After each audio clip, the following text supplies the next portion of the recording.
nous avions, dès le deuxième cours de cette année, tenté une première esquisse du portrait de Zimri-Lim. Chemin faisant, nous y avons ajouté de nombreux éléments et je voudrais donc aujourd'hui compléter ce portrait, pour l'essentiel, avec des textes que nous n'avons pas encore cités et, bien entendu, sans aucune prétention à l'exhaustivité.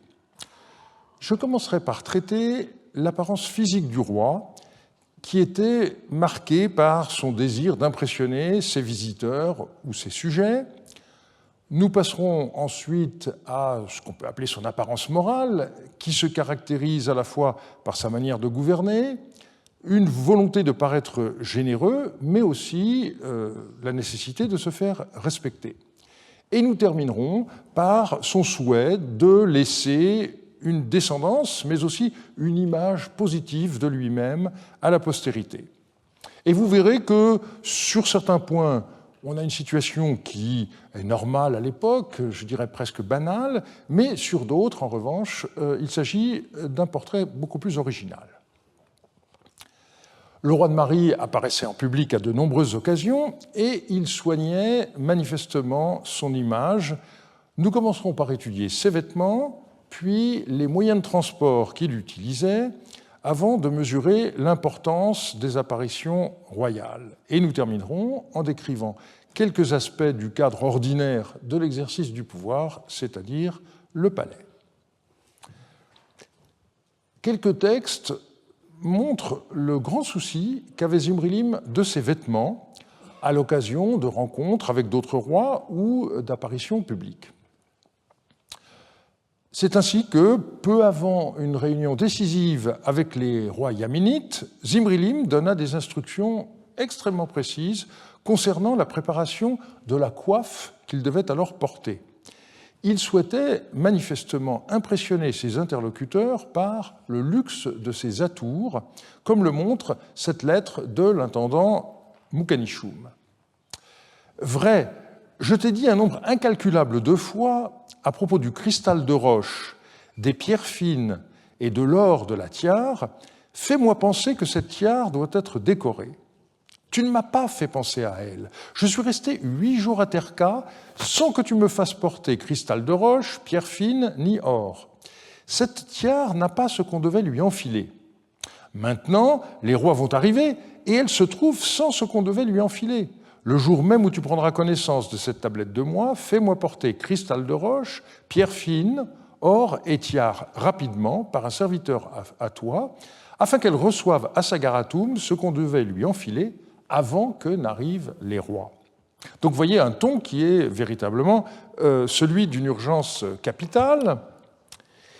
Et il faut dire 2 mots sur le kupchum, qui est une sorte de bonnet ou de turban, comme les rois en portent dans l'iconographie de l'époque. Jean-Marie Durand avait choisi le mot tiare pour évoquer le caractère extrêmement solennel et orné de cette réalité. Ce qu'on voit dans l'iconographie, eh bien, ce sont des bonnets qui sont lisses. Et ici, la caractéristique de cette lettre, c'est de montrer qu'en fait, on pouvait fixer dessus toutes sortes d'ornements précieux, manifestement amovibles. On a une autre lettre, au même Mukanichum, qui manifeste le souci qu'a le roi du vêtement qu'il portera devant tout le peuple. Je t'avais donné des instructions pour fabriquer un habit avec des applications. Jusqu'à présent, cet habit n'a pas été fait. Et à cet endroit, Zimri-Lim cite une lettre de Mukanichum qui lui avait demandé de la laine babylonienne et il lui avait répondu de se servir dans les réserves du palais. La lettre reprend. Donne des ordres en bonne et due forme aux tailleurs et tisseuses. Il faut que cet habit, comme s'il était un habit de toutoub, soit tissé et noué de façon soignée de chaînes et de trames et que son intérieur soit vraiment comme une feuille d'argent. Cet habit se verra mettre des ourlets à la façon du yamhad et, comme une étoffe rouchoum, du tsirpoum lui sera appliqué. Donc là, on a des mots qu'on a du mal à comprendre. il ne faudrait pas que, lorsqu'on installera ensemble chaîne et trame, les ornements ne soient trop lourds au moment où on les enfilera et que l'habit ne se déchire. Donne des ordres stricts et que l'on fasse très attention à cet habit. Il sera exposé aux yeux de tout le pays. Fais en sorte qu'il n'y ait pas de défaut dans cet habit. Alors on est un peu étonné par le caractère extrêmement technique de ces indications dictées par le roi et qui sont malheureusement parfois difficiles à comprendre. J'ai ici suivi la traduction de Jean-Marie Durand et je ne m'attarderai pas sur le commentaire, mais ce que je voulais souligner, c'est à nouveau les détails dans lesquels rentre le roi dans sa correspondance avec Mukanichum sur de tels sujets. Une autre question importante est celle des moyens de transport utilisés par le roi. Et ici, il ne s'agissait pas seulement de prestige. En effet, les usages étaient différents selon les lieux. Et donc, lorsqu'il est revenu d'exil, Zimri-Lim se présenta devant Marie, d'où Yasmaradou venait d'être chassé, et se posa alors une question cruciale. Zimri-Lim pouvait-il être monté sur un cheval ?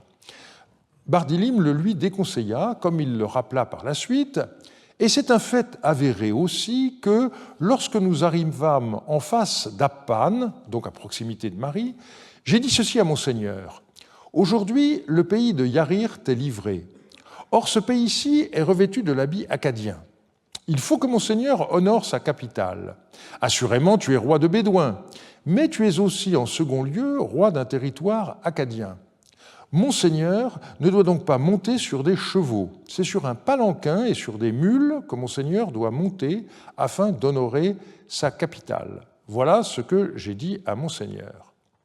Donc une telle question pourrait nous paraître un peu secondaire, mais la valeur symbolique d'un tel choix était considérable. Monté à cheval, Zimri-Lim se serait posé avant tout comme un bédouin, donc un peu étranger, car le cheval n'avait pas encore, à cette époque, pénétré la Mésopotamie et restait essentiellement le fait du nord et de l'ouest du Proche-Orient. En s'installant sur un palanquin ou sur une mule, Zimri-Lim se conformait donc davantage aux usages locaux et c'était pour lui une façon de se faire mieux accepter par ces nouveaux sujets. Les apparitions publiques du roi sont rarement décrites dans nos sources. On connaît avant tout des contextes militaires.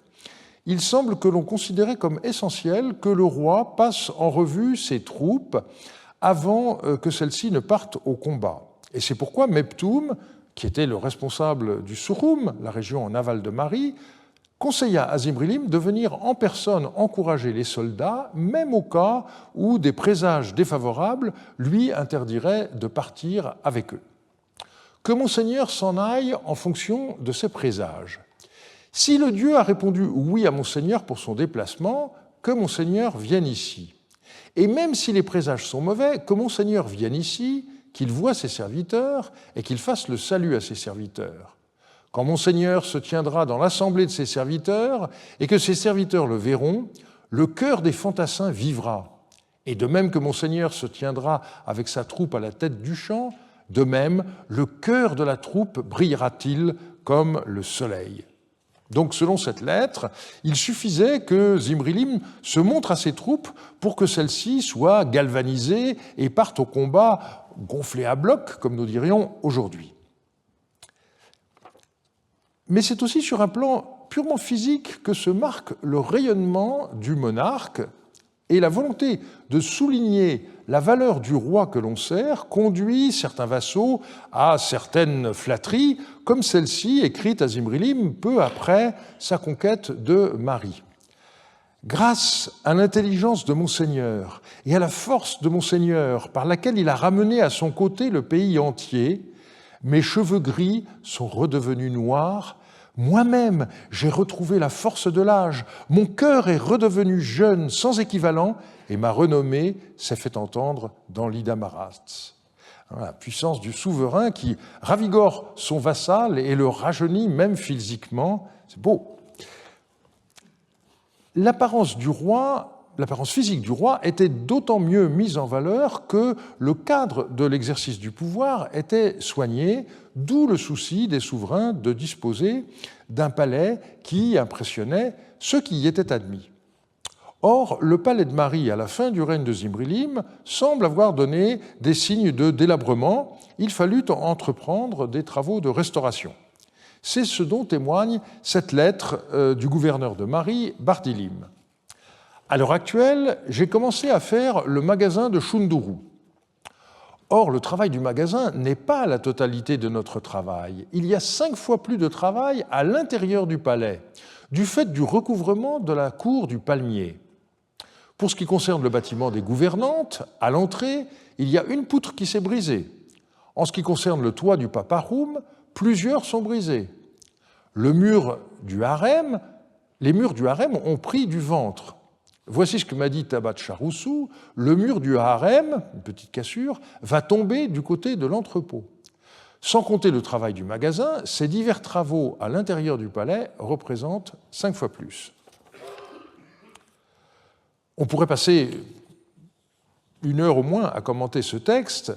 Vous aurez compris qu'il n'est pas question de la couverture de la cour du Palmier, qui est beaucoup trop grande pour cela. Il faut comprendre que des dommages affectent la couverture des différentes pièces situées aux alentours de la cour du Palmier. Et ces pièces sont ensuite énumérées.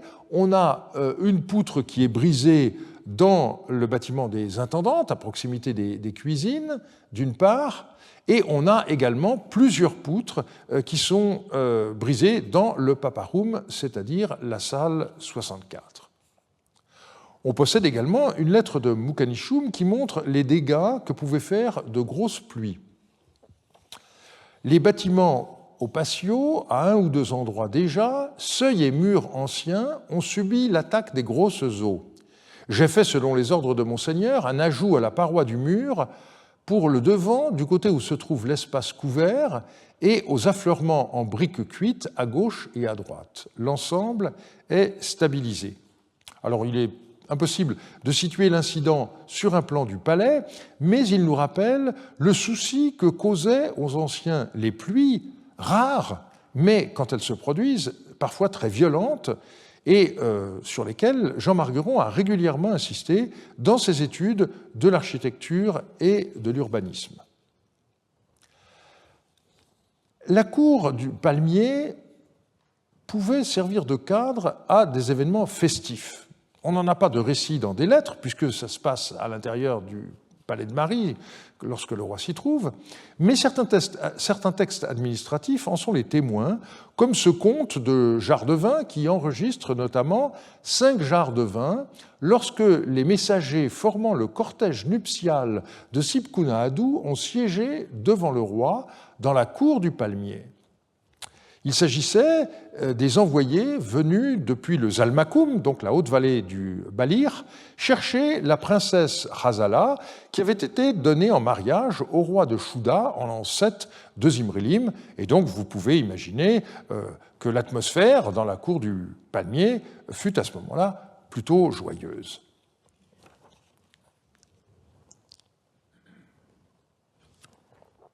Hélas, ça n'est que de l'eau. Je n'ai pas choisi le moment. Hein, la cour au sein de ces palais, la population féminine jouait un rôle important dans le prestige du roi. La famille d'origine des reines comptait pour beaucoup, et nous avons déjà vu dans le cas de Zimri-Lim qu'il s'agissait à la fois de Katna avec Dame Khouratsi et d'Alep avec Shiptou. Le nombre de femmes dans le harem était également un élément de considération directement lié aux conquêtes du roi, puisque, lors des victoires, les femmes du harem du roi vaincu étaient incorporées au harem du vainqueur. Et Nele Ziegler a montré comment la population féminine du palais de Marie a cru régulièrement dans les premières années de Zimri-Lim, jusqu'à atteindre un chiffre supérieur à 500. Et à la fin du règne, suite à la victoire sur le roi d'Ashlaka, Ibaladou, il fallut décider du lieu où installer les femmes issues de 3 harems différents, celui d'Ibaladou lui-même, mais il y avait également 2 autres ensembles désignés comme les maisons d'Askouradou et d'Ilis-Soumou, 2 autres rois qui avaient été soumis antérieurement. Et donc des questions se sont posées, le sort des prêtresses déportées, et puis la sélection des plus belles femmes pour en faire des musiciennes du harem de Zimri-Lim, les autres femmes devenant des tisseuses. Ce n'est toutefois pas seulement par des éléments extérieurs que le roi devait s'imposer, son prestige dépendait aussi de ses qualités morales. Il lui fallait être à la fois à l'écoute de son entourage, tout en sachant décider, se montrer généreux, mais également se faire respecter. Comment situer l'exercice du pouvoir par Zimri-Lim du point de vue de la science politique? Idéologiquement, on pourrait considérer qu'on a affaire à une monarchie absolue de droit divin, mais si on regarde de près les documents, on s'aperçoit que la réalité est assez différente, au point que l'assyriologue américain Daniel Fleming a publié, il y a une vingtaine d'années, un livre intitulé « Les anciens ancêtres de la démocratie, Marie et la gouvernance collective archaïque ». Le roi s'entourait de conseillers. Nous avons vu qu'il se plaignait quelquefois que le secret des délibérations ne soit pas respecté, et il ne prenait pas de décision sans avoir écouté les principaux membres de son entourage, ceux qui étaient désignés comme ses grands serviteurs. Et je voudrais surtout insister sur un point qui concerne la correspondance. En vue de la rédaction d'une lettre, il pouvait arriver que le roi sollicite l'avis d'un de ses conseillers, ou inversement, qu'un proche lui soumette des suggestions. On en a déjà vu certains exemples, je voudrais ici en citer d'autres. Il y a un cas où Zimri-Lim demande à Samétar, qui était alors son premier ministre, de le rejoindre pour rédiger une réponse à une lettre envoyée par Hammurabi de Babylone. Je cite, « Une tablette m'est arrivée de Babylone, viens, que nous écoutions cette tablette, que nous discutions et que nous y répondions. » Le pluriel est intéressant. On possède aussi une lettre où, à l'inverse, Samétar soumit à Zimri-Lim une proposition de lettre à envoyer au roi d'Alep, Yarim-Lim. Le contexte était celui d'une disette dans le royaume de Mari. Naguère, en présence de Monseigneur, j'avais exposé l'avis suivant à propos de l'envoi de quelqu'un chez Yarim-Lim pour avoir du grain. Si au moins c'était une crue qui avait emporté la moisson en grains de Monseigneur, ou bien s'il y avait eu d'incessants dégâts suite aux intempéries et que Monseigneur s'en trouva gêné, mais n'est-ce point du fait de l'insécurité que le grain du pays de Monseigneur n'a pas fait l'objet d'une moisson tranquille? Or, Monseigneur a honte d'envoyer quelqu'un. Donc, Zimri-Lim, aux yeux de Samétar, ne souhaite pas apparaître comme un demandeur. Voilà ce que naguère j'exposais en présence de Monseigneur. Je n'aurais certes pas dû donner un tel avis à Monseigneur, puisqu'il n'a pas envoyé de messager à ce sujet chez Yarim-Lim. Et donc vous voyez ici l'astuce de Samétar qui admet avoir donné un mauvais conseil au roi, et il poursuit, à présent, il faut que Monseigneur réfléchisse et qu'il écrive en ces termes à Yarim-Lim. Cela fait 2 ans complets que, du fait des hostilités, le grain de mon pays ne fait pas l'objet d'une moisson de paix, et le grain de mon pays est devenu très rare. Monseigneur doit absolument écrire, d'une façon ou d'une autre, de la sorte. Sinon, il est probable qu'à un moment ou à un autre, Yarim-Lim s'en prendra à Monseigneur en ces termes. S'il est vrai que ce qu'on recueille dans les champs est devenu très rare dans ton pays, pourquoi ne m'as-tu pas écrit ? Puisse Monseigneur n'avoir que ce sujet de plainte à son encontre. Donc, vous voyez l'habileté de la rhétorique de Samétar. En ne demandant pas son aide au roi d'Alep, Zimri-Lim risque de le froisser si celui-ci apprend que son gendre, dans le besoin, n'a pas fait appel à son aide. Et de tels cas où des proches du roi lui suggèrent quoi écrire ne sont pas rares. Le roi ne devait pas seulement se concilier les bonnes grâces de ses correspondants grâce à une adroite formulation de son courrier, il le faisait aussi au moyen de cadeaux. Et ceci était donné dans deux types de relations. Il pouvait s'agir des gratifications faites à des subordonnés, comme les messagers ou les soldats, mais il y avait aussi des présents échangés entre les souverains selon un code très élaboré. Donc, dans la première catégorie, nous avons les cadeaux attribués à des soldats, et on les voit aussi lorsque ces cadeaux sont faits à des troupes envoyées par des souverains étrangers dans le cadre d'alliances, et on possède ainsi le décompte précis des présents offerts par Hammurabi de Babylone aux soldats mariotes venus en Babylonie. C'est une lettre du général Ibalpiel que je ne vous avais pas citée lorsqu'on a fait son portrait et qui est bien intéressante dans la problématique qui est la nôtre aujourd'hui. Souloum et son collègue ont reçu anneaux d'or et disques solaires d'or. La valeur nominale de leur anneau était de 5 cycles et la valeur nominale du disque solaire était aussi de 5 cycles. La valeur réelle de l'anneau et du disque solaire était de 8 cycles. Ils ont aussi reçu 2 habits et 2 chemises multicolores. Les 10 chefs de section ont reçu un anneau khouloum et un anneau d'argent, ainsi que 10 chemises multicolores. La valeur nominale du khouloum et de l'anneau était de 20 cycles. Le poids réel de chaque ensemble de khouloum et d'anneau était de 18 cycles. Voilà le présent fait au chef de section, et puis la lettre continue avec un décompte tout aussi précis des cadeaux reçus par les lieutenants et les soldats, et évidemment le montant des cadeaux diminue en fonction du grade. Et de tels présents étaient ressentis comme liés au statut du roi dont dépendaient les sujets qui les recevaient. C'est ce que montre un épisode mélodramatique qui eut lieu dans le palais de Babylone. À ce moment-là, s'y trouvaient 2 délégations, l'une venue du Yamhad, donc d'Alep, et puis une autre de Mari. Et la différence de traitement dont les 2 délégations furent l'objet suscita la colère des Mariotes. Leur chef se querella avec le ministre des Affaires étrangères de Hammurabi, nommé Sin Bel-Aplim, et il rapporta l'affaire à Zimri-Lim en ces termes.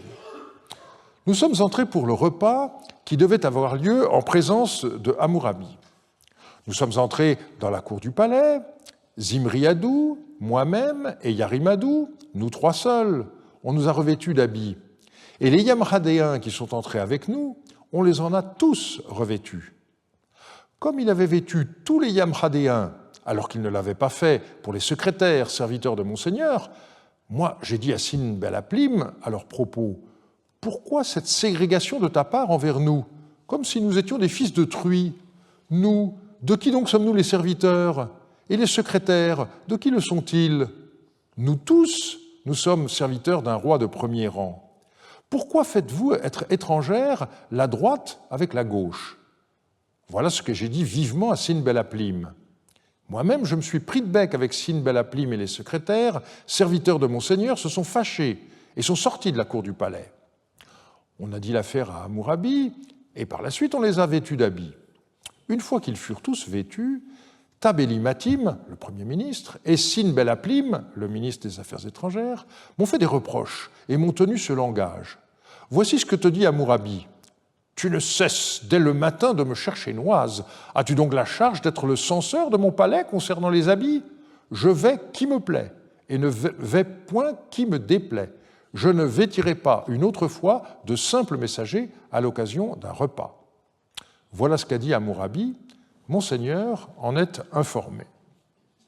Donc, dans les 2 délégations, il y avait 2 niveaux hiérarchiques, et en ne donnant de vêtements qu'au chef de la délégation mariote, mais au contraire à tous les membres de la délégation venue du Yamhad, les Babyloniens sous-entendaient que le roi d'Alep était un souverain de premier rang et que le roi de Mari lui était inférieur. En tout cas, c'est le raisonnement qu'exposa Laoum lorsqu'il prit la défense des exclus. Le lien entre les cadeaux faits aux envoyés des rois étrangers et ceux échangés entre souverains est explicitement mentionné dans une lettre du roi d'Ashlaka, Ibaladou. Il commence en exposant ses difficultés et son dénuement, et il indique ensuite « À l'avenir, lorsque je me rencontrerai avec Monseigneur, il n'y aura pas de cadeau que je puisse présenter à Monseigneur. » Et il ajoute « S'il plaît à Monseigneur, il ne faut pas que Monseigneur donne un cadeau à mon serviteur. Voilà que j'avais emprunté 2 cycles d'argent et que j'ai voulu les donner aux messagers de Monseigneur, mais ils n'ont pas accepté en disant « C'est trop peu ». Bel exemple de dépit.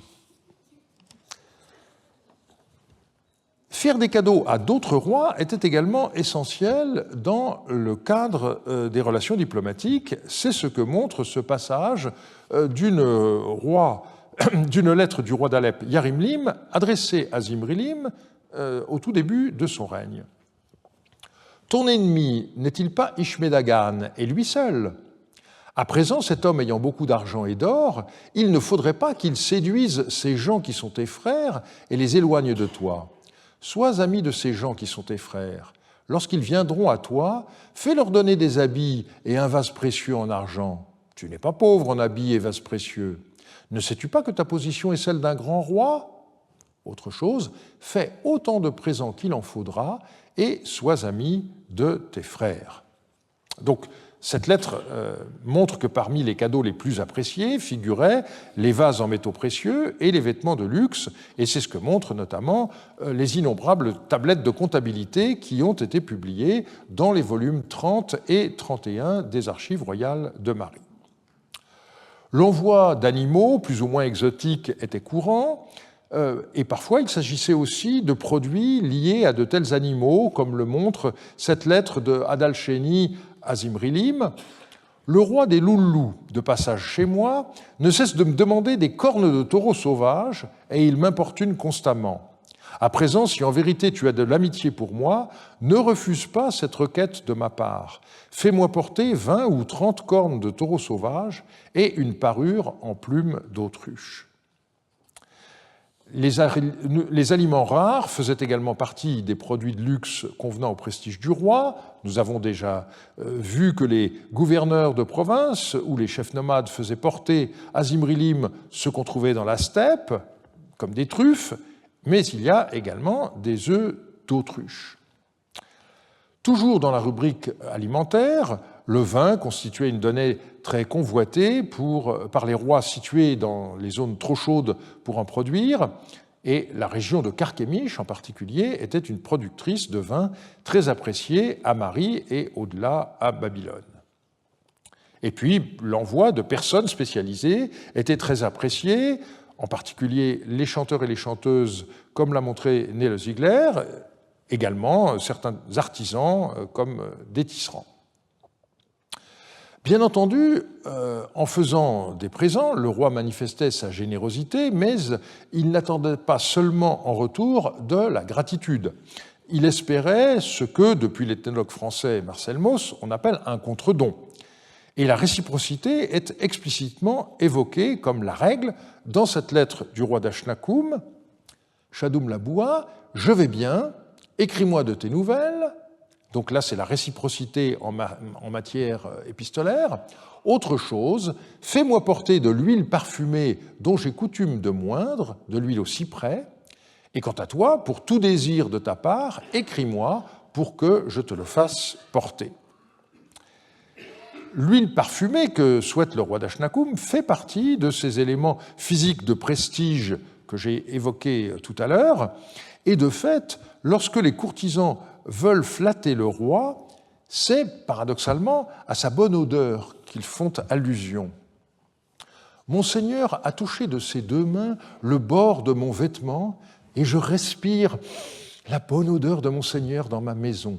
Je suis un serviteur loyal de Monseigneur. Il y a vraiment une rhétorique de la flagornerie qui est fabuleuse. Hein. Mais nous avons des pays dans le monde où ce genre de choses se pratique encore de nos jours. Je ne ferai pas de liste, je vous laisse en faire une dans vos esprits. Mais ici, ce qui est intéressant, bien sûr, c'est le mélange entre la métaphore et la réalité. Alors, la question est de savoir où se situe la frontière entre l'échange de cadeaux et le commerce, et il y a une très grosse littérature à ce sujet. Et de ce point de vue, une lettre de Hayasumu à Zimrilim est très intéressante. Précédemment, tu m'avais écrit en ces termes. Les esclaves qui se trouvent à ta disposition, fais-les-moi amener, et moi, je te ferai porter leur valeur en argent. Voilà ce que tu m'avais écrit. Comment pourrais-je recevoir de l'argent de mon père? Voilà que je t'ai fait amener les esclaves. Ensuite, il y a un passage un peu cassé, et la lettre reprend. À présent, voilà que je t'ai fait porter une demi-mine d'argent, que mon père me procure une belle chanteuse experte que je puisse retenir auprès de moi. Alors la suite du texte est malheureusement endommagée, mais je comprends l'ensemble ainsi.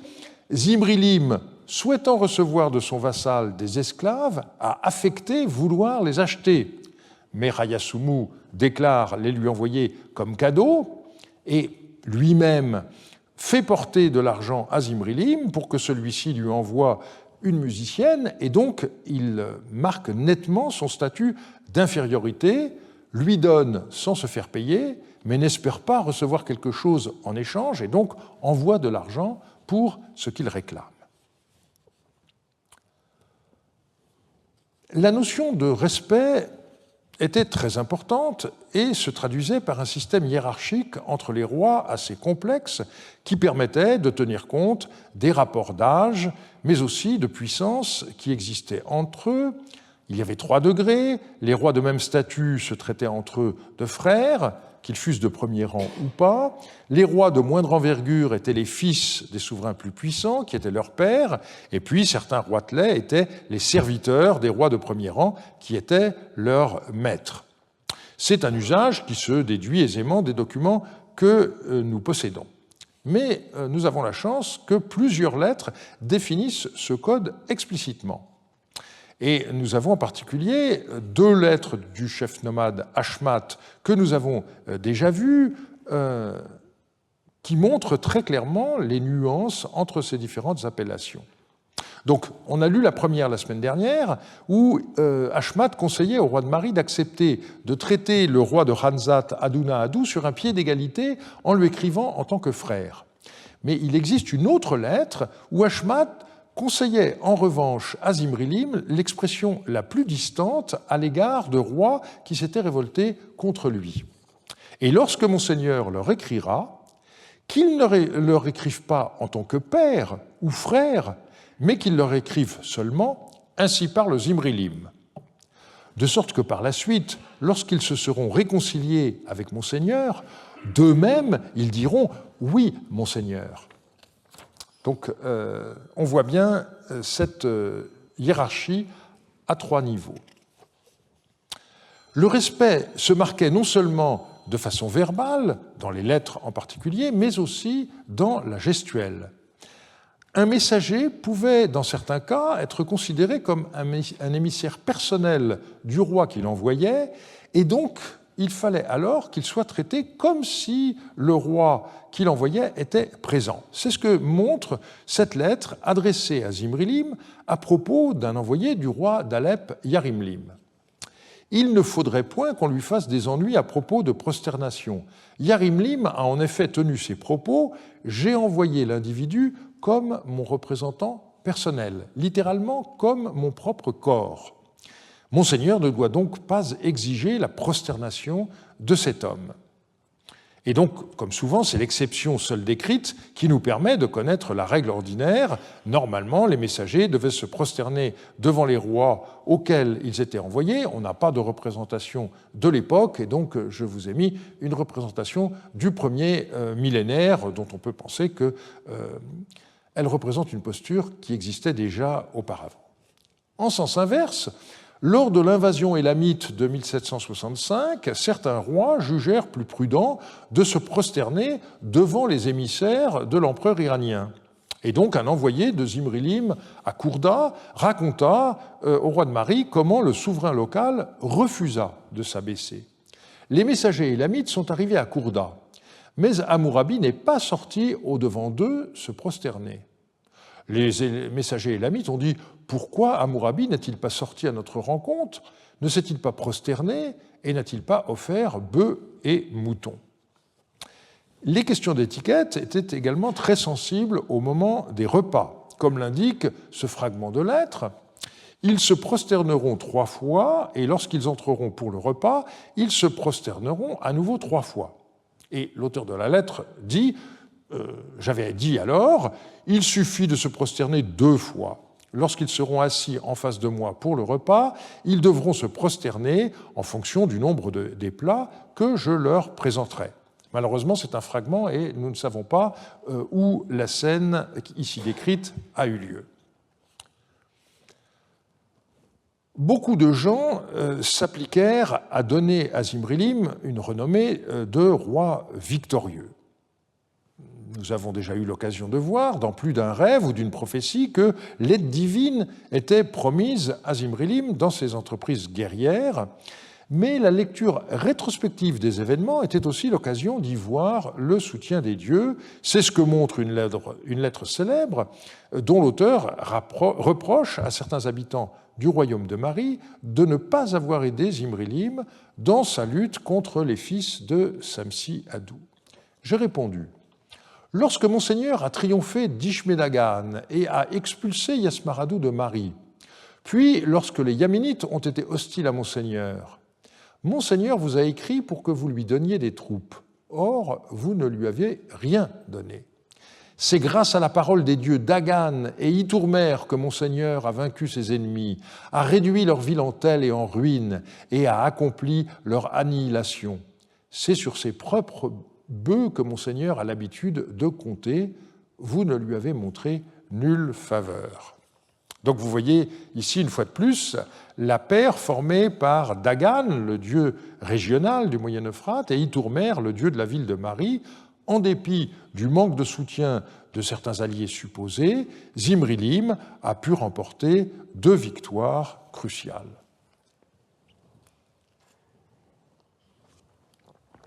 Et je voudrais ici citer la lettre bilingue suméro-akkadienne écrite à Zimrilim par un scribe en disgrâce. Elle commence par une adresse extraordinairement développée qui énumère les dons faits au roi par toute une série de divinités.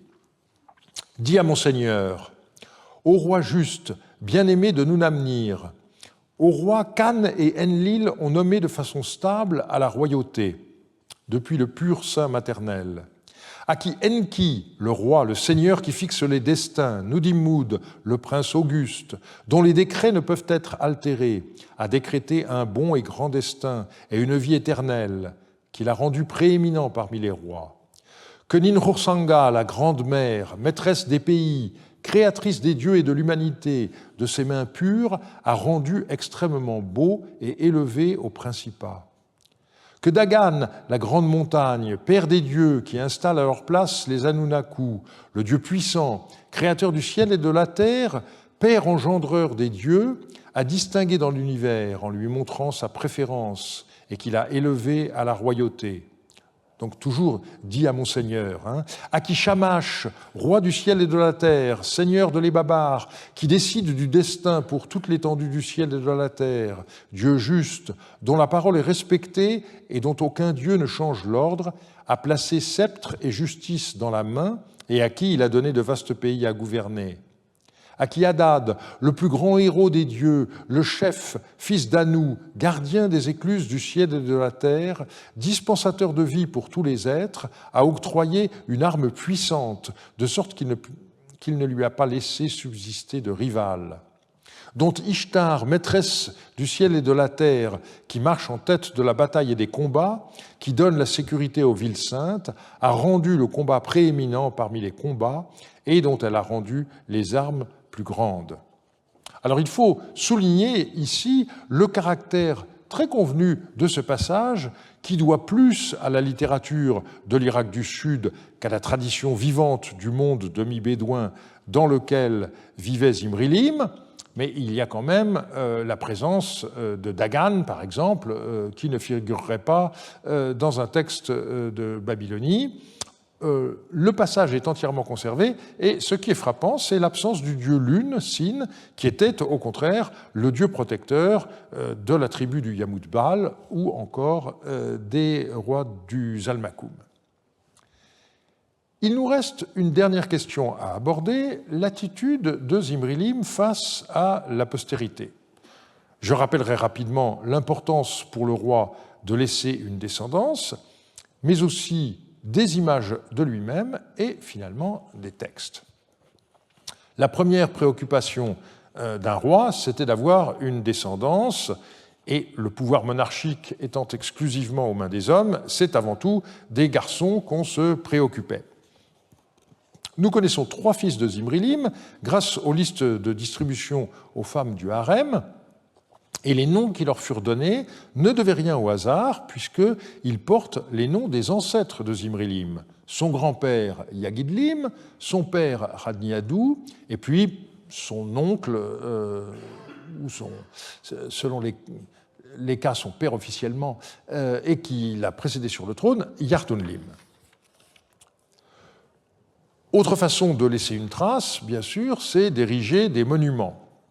Alors, de façon générale, bien sûr, pour nous, le monument emblématique de cette période, c'est le Code de Hammurabi, stratégie qui s'est révélée payante puisque c'est aujourd'hui encore la stèle du Louvre qui assure la pérennité de la mémoire de ce roi de Babylone, et nous n'avons rien de tel pour Zimrilim. Aucune statue de lui n'a été retrouvée où que ce soit, mais il s'agit d'un hasard des fouilles. Et les textes nous donnent quelques indications sur les statues qu'il a vouées à des dieux.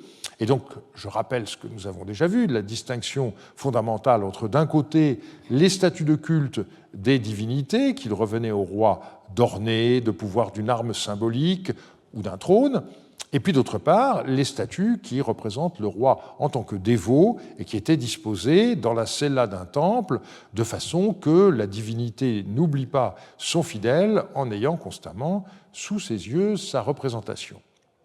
Dans la première catégorie, on relève l'un des premiers noms d'année de Zimrilim, année où Zimrilim a fait entrer une statue de la déesse Anunitum de Sherroum, Sherroum étant une petite localité proche de Marie, ou encore, année où Zimrilim a offert un grand trône au dieu Shamash, on a commenté cela à propos des artisans, ou encore, année où Zimrilim a offert un grand trône au dieu Addou de Maranum, on en a parlé à propos des chefs nomades.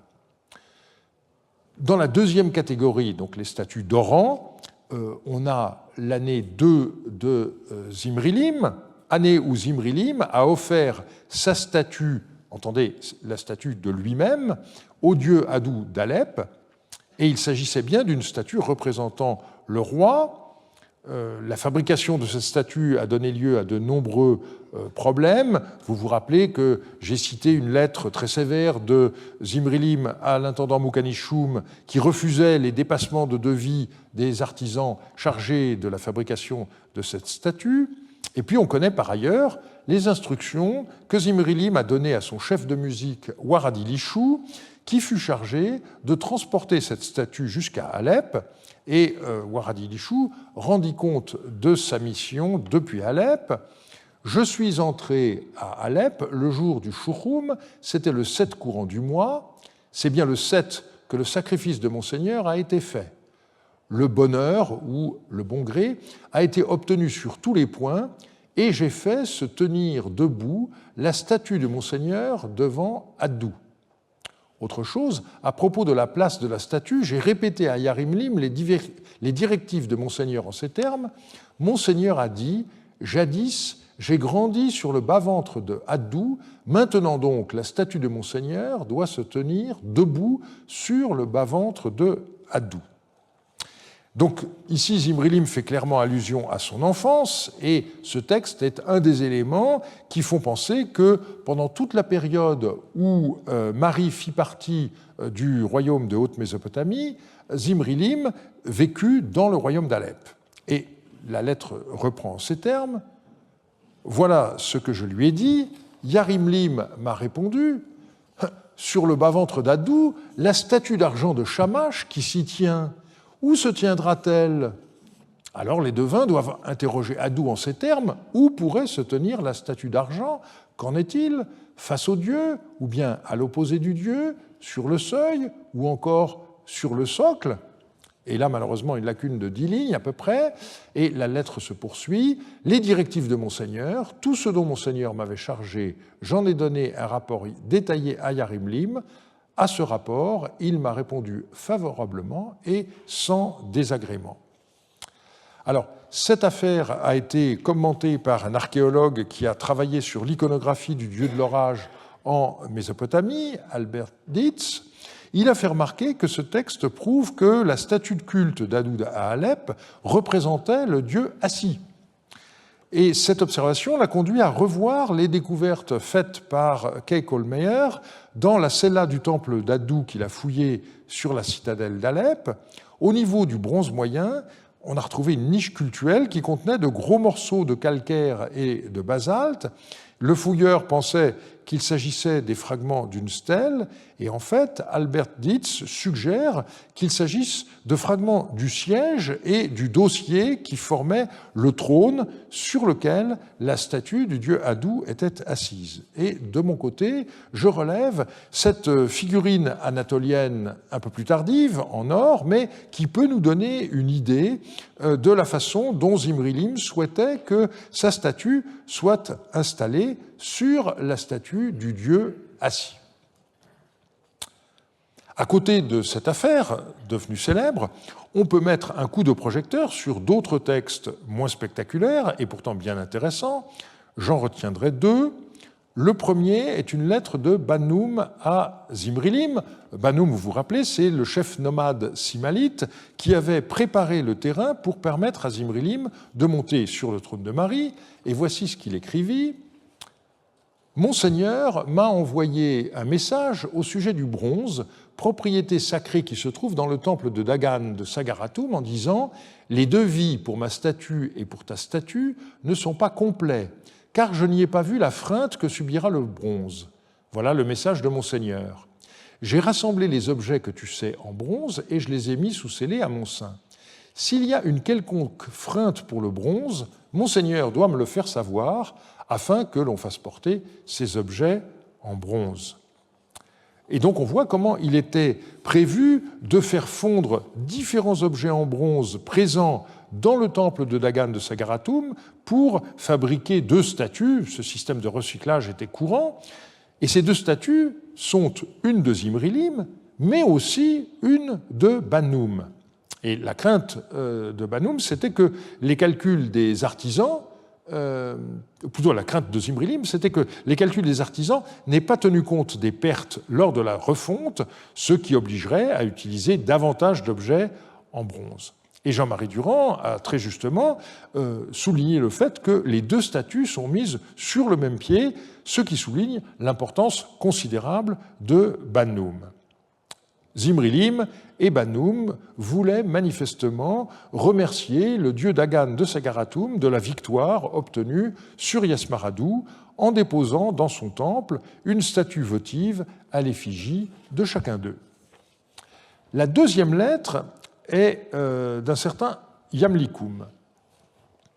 Zimri Errar, l'ancien grand prêtre, a ôté la représentation de l'aïeul et de ta progéniture. Il en a fait faire une nouvelle à son idée et il l'a placée. Je crains que Monseigneur dise « Pourquoi ne m'as-tu pas averti ?» Mais pouvais-je montrer à Monseigneur la nouvelle représentation du fils du roi ou pouvais-je lui montrer l'ancienne ? La suite de la lettre évoque le temple de la déesse et nomme Kibri-Dagan. L'affaire semble donc se passer à Terka, dans le temple de Ninhursag, qui était la parèdre de Dagan, mais l'auteur de la lettre semble tellement embarrassé par cette affaire qu'il est loin de l'exposer avec la clarté que nous souhaiterions. Une dernière façon de s'adresser à la postérité, c'était de laisser des textes.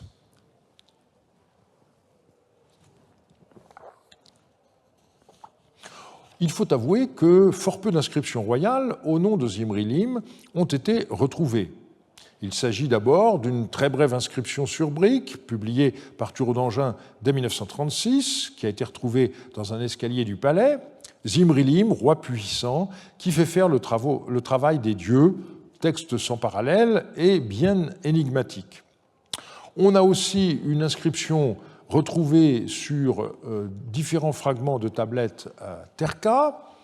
Zimri-Lim, fils de Yardoun-Lim, roi de Mari et du pays des Bédouins, bâtisseur de la glacière, ce que depuis toujours aucun parmi les rois n'avait fait dans les bords de l'Euphrate, ayant fait briser la glace, etc., il fit bâtir sur les bords de l'Euphrate une glacière à Terka, ville bien-aimée du dieu Dagan.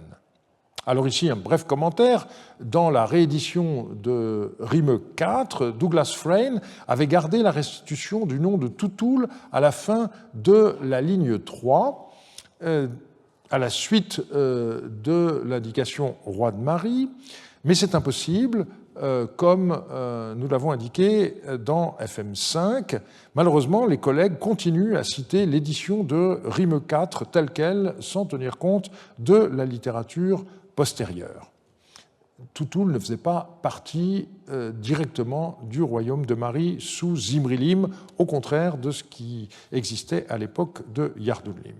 Et à part ces deux inscriptions, eh bien, rien d'autre ne nous est parvenu, mais nous savons que d'autres inscriptions ont été commanditées par Zimri-Lim, et les lettres qui y font allusion sont évidemment très intéressantes. En voici une adressée à Mukhanishum, et au sujet de l'inscription votive à faire écrire sur la statue. Fais porter rapidement chez moi l'inscription votive qu'a faite un tel, ainsi que l'inscription votive qu'a faite Nabeshtar, pour que je les voie et que je fasse porter chez toi l'inscription votive que j'aurai choisie.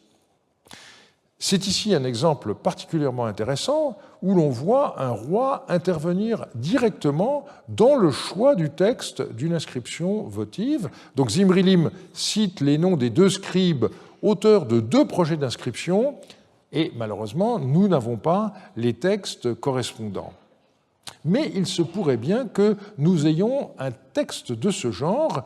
Il a été publié par Georges Dossin sous le titre « Projet de stèle de victoire de Zimri-Lim ». Le début du texte est cependant mutilé, de sorte que son attribution à Zimri-Lim n'est pas complètement certaine. Dans un premier temps, Jean-Marie Durand avait estimé possible une attribution à Yasmaradou et à son frère Ishme-Dagan. Il est revenu sur cette interprétation et il l'a finalement réédité dans ARM 33 sous le numéro 28. Ce qui est intéressant, c'est que ces inscriptions ne sont pas simplement destinées à être lues par les divinités lorsqu'on a affaire à des statues d'Oran placées dans un temple. On se préoccupait également des lecteurs humains. C'est ce que montre une lettre de Yassim Soumou au roi Zimri-Lim. « Je viens de faire porter à Monseigneur l'inscription du char de Nergal et l'inscription du palanquin du dieu Itourmer. L'inscription de Nergal doit-elle être écrite sur le devant ou à l'arrière du char ? Que Monseigneur réfléchisse au fait que l'inscription doit être inscrite à l'arrière du char où se trouvent les armes, de sorte que celui qui la verra et le lecteur puisse la lire. En outre, l'inscription du palanquin doit-elle être écrite à l'avant ou à l'arrière ? Que Monseigneur m'écrive ceci ou cela, de sorte qu'avant le départ de Monseigneur, ces inscriptions soient gravées. » Donc il paraît clair que pour Yassim Soumou, une partie des gens rassemblés sur le parcours de la procession devaient éventuellement être capables de lire ces inscriptions. Je voudrais rapidement rappeler un texte que nous avons déjà étudié l'année dernière, l'hymne au dieu Itourmer, qui contient une intercession pour le roi Zimri-Lim.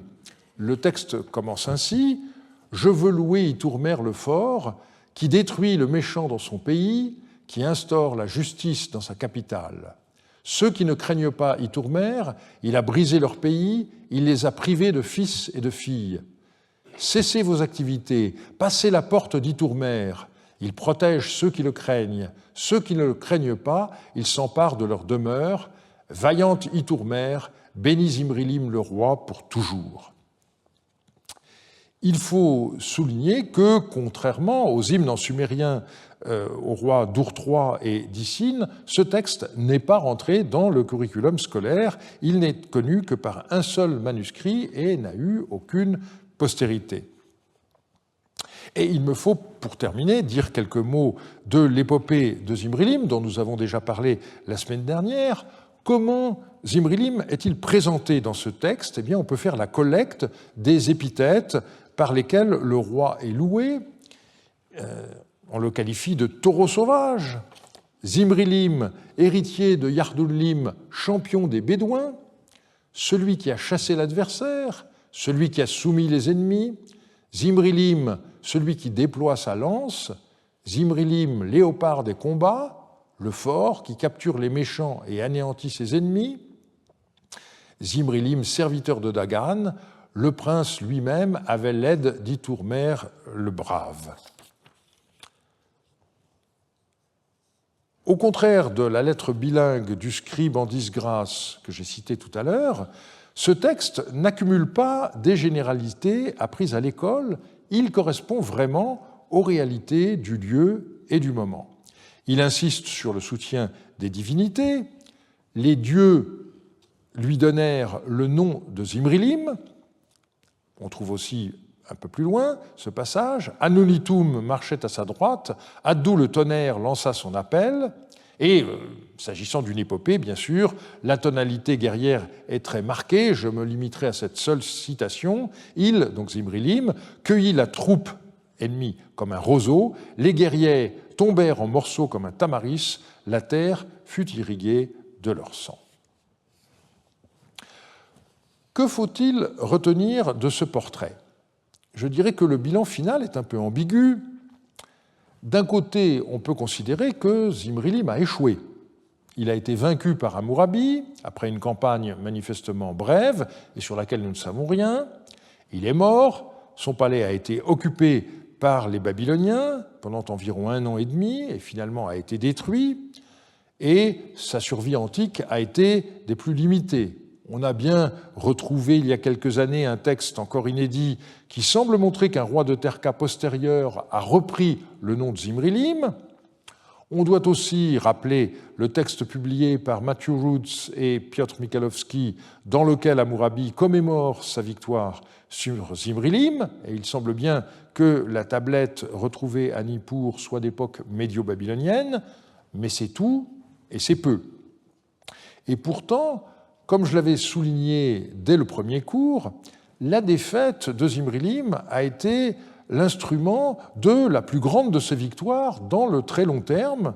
Le palais, en effet, n'a pas été abandonné et soumis à un long processus d'érosion. Il a fait l'objet d'une destruction systématique qui a permis la conservation involontaire des milliers de tablettes cunéiformes restées sur place. Et le résultat, c'est qu'à l'heure actuelle, Zimrilim est bien mieux connu que son rival et vainqueur Hammurabi de Babylone. Et si les livres de synthèse s'intéressent à Hammurabi plutôt qu'à Zimrilim, c'est avant tout une question de marketing. Et pour conclure, je citerai l'avis récent de Tonia Charlach sur le roi d'Ur, Shulgi. Elle a écrit ceci: « Je pense que nous avons l'impression de connaître Shulgi aussi bien qu'on puisse connaître un monarque mésopotamien, que nous pourrions presque l'atteindre et le toucher. » Qu'est-ce qu'on pourrait dire alors de Zimrilim? Je pense que vous serez d'accord pour estimer qu'il est infiniment mieux connu que le roi d'Ur, Shulgi. Mais il est vrai qu'il a tort de ne pas être considéré comme un roi mésopotamien par beaucoup d'assyriologues, comme si nos représentations historiques actuelles devaient dépendre du tracé moderne de la frontière entre l'Irak et la Syrie.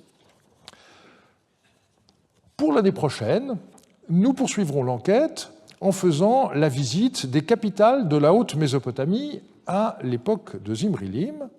Mais d'ici là, nous avons 3 séries de rendez-vous dont vous pourrez trouver le détail sur le site internet du Collège de France.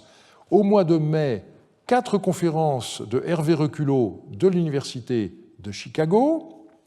Au mois de juin, 4 conférences de Marco Bonecchi du CNR italien, qui auraient dû avoir lieu l'année dernière, mais que, heureusement, qui ont été reportées cette année. Il y aura également une conférence de Silvia Alaura du CNR italien. Et enfin, le vendredi 20 juin, le colloque que j'organise avec Antoine Jacquet, consacré à Jules Aubert, 1825-1905, et la sériologie de son temps. Et je vous dis donc à très bientôt.